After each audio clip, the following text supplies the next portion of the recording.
ભેસ્તાન વિસ્તારના ઉન નવાબ રેસિડેન્સી પાસે રહેતા 22 વર્ષીય હુસેન અને તેના મોટા ભાઈ પર અસામાજિક તત્વોએ ચપ્પુ વડે હિંસક હુમલો કર્યો હતો।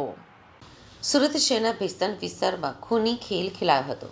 ઘરના ધાબા ઉપર પેશાબ કરવાના મુદ્દે બોલાચાલી અને ઝઘડો થયા બાદ 4 સગીર સહિત 5 આરોપીઓ તીક્ષ્ણ હથિયાર અને લાકડાના દંડા લઈને ઘરમાં ઘૂસી ગયા હતા અને 2 ભાઈ તથા તેમની પત્નીઓ સાથે મારામારી કરી તથા બંને ભાઈઓ પર ચપ્પુ વડે હુમલો કરી, જેમાં એકની હત્યા કરી સ્થળ ઉપરથી ભાગી ગયા હતા।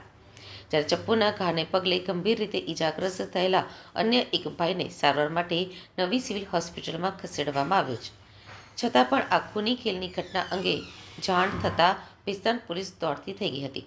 જ્યારે હત્યાના બનાવને પગલે સમગ્ર વિસ્તારમાં ચકચાર મચી ગઈ હતી। જોકે પોલીસે ગણતરીના કલાકોમાં જ સગીર સહિતના આરોપીને ડિટેઇન કર્યા છે। ભેસ્તાન પોલીસ સૂત્રો પાસેથી મળતી માહિતી મુજબ ઉન ભેસ્તાન ખાતે આવેલા તિરુપતિનગરમાં 28 વર્ષીય મોહમ્મદ મુઝફ્ફર હુસૈન મોહમ્મદ અસગર અલી અંસારીના તથા તેને નાનો ભાઈ 24 વર્ષીય મોહમ્મદ જફર હુસૈન મોહમ્મદ અસગર અલી અંસારી અને બંનેની પત્નીઓ અજમેરી ખાતુન મુઝફ્ફર હુસૈન અંસારી અને સાજિદા ખાતુન જફર અંસારી નાઓ સાથે રહેતા હતા।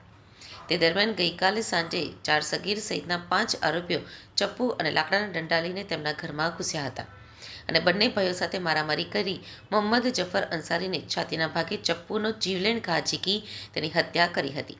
જ્યારે તેના મોટા ભાઈ મુઝફ્ફર અંસારીને પણ ગંભીર ઘા ઝીકી દેતા તેને લોહીલુહાણ અને ઈજાગ્રસ્ત હાલતમાં સારવાર માટે નવી સિવિલ હોસ્પિટલમાં ખસેડવામાં આવ્યો હતો। જ્યારે આરોપીએ આ ખૂની ખેલ ખેલ્યા બાદ બંને ભાઈઓના પત્નીઓ સાથે પણ મારામારી કરી હતી, સ્થળ પરથી ભાગી છૂટ્યા હતા અને બીજી તરફ પરિવાર ઉપર થયેલો હુમલો અને હત્યાની ઘટનાના પગલે સમગ્ર વિસ્તારમાં ચકચાર મચી ગઈ હતી। આ ઘટના અંગે જાણ થતાં જ ભેસ્તાન પોલીસ કાફલો ઘટનાસ્થળે પહોંચ્યો હતો અને જરૂરી તપાસ હાથ ધરી હતી। ત્યારબાદ આરોપીને પકડવાની કવાયત હાથ ધરવામાં આવી હતી। ભેસ્તાન પોલીસ મથકના પીઆઈ ગાભાણીએ જણાવ્યું હતું કે 5 પૈકી 4 આરોપીઓ સગીર વયના છે અને પરિવારના ઘરના ધાબા ઉપર પતંગ ચગાવવા ગયા અને ત્યાં રમતા હતા અને ધાબા ઉપર પાણીની ટાંકી પાસે પેશાબ કરતા હતા, જે બાબતે તેઓ વચ્ચે બોલાચાલી થઈ હતી અને મામલો મારામારી અને હત્યા સુધી પહોંચ્યો હતો। આરોપીઓને ડિટેન કરવામાં આવ્યા છે અને આગળની તપાસ હાથ ધરી છે। जिस क्रम में कुछ चंद बदमाशों ने अज्ञात अपराधियों के द्वारा हमारे घर में आगमन किया गया। आगमन होने के बाद में हमारे दोनों सालाओं पे जानलेवा हमला किया गया, जिसमें एक व्यक्ति हमारा स्पॉट पे डेथ हो गया। एक व्यक्ति का हमारा अभी सूरत सिविल में ट्रीटमेंट चल रहा है। मैं सूरत पुलिस से ये निवेदन करना चाहता हूँ आपके चैनल के माध्यम से कि हमारे परिजनों को सेफ्टी प्रदान किया जाए और हमें यहाँ से बिहार भेजने का सहायता व्यवस्था दिया जाए। हम लोग का यहाँ कोई नहीं है, हम लोग यहाँ कमाए आए हुए हैं। आपके चैनल के माध्यम से भी यही बोलना चाहते हैं कि हम लोग को इंसाफ मिले। वो बच्चे का अभी 1 महीने का बच्चा है, उसका सरकार से जो मुआवजा हो सकती है वो आप लोग करवाएं अपने चैनल के माध्यम से। यही बहुत है हम लोग के लिए। यहाँ से बिहार जाने की सुविधा चाहिए हम लोगों के। और क्या बोलूँ, वो लोग अपराधी है, उन लोगों का काम ही यही है, किसी को मारना, किसी का फोन छीनना, किसी के ऊपर चाकू मारना, किसी का पैसा लूटना।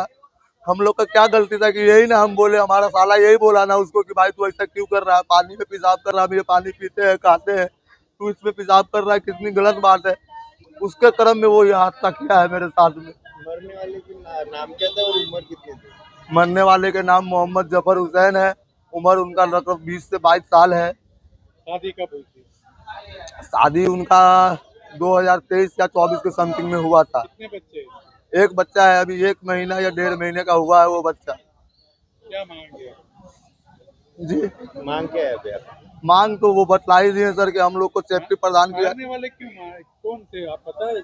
हम वो अज्ञात अपराधी हैं सर। हम लोग रोजी रोटी यहाँ कमाने आए, हम लोग को क्या पता कि कौन था क्या नहीं काम था। करता था मरने वाला?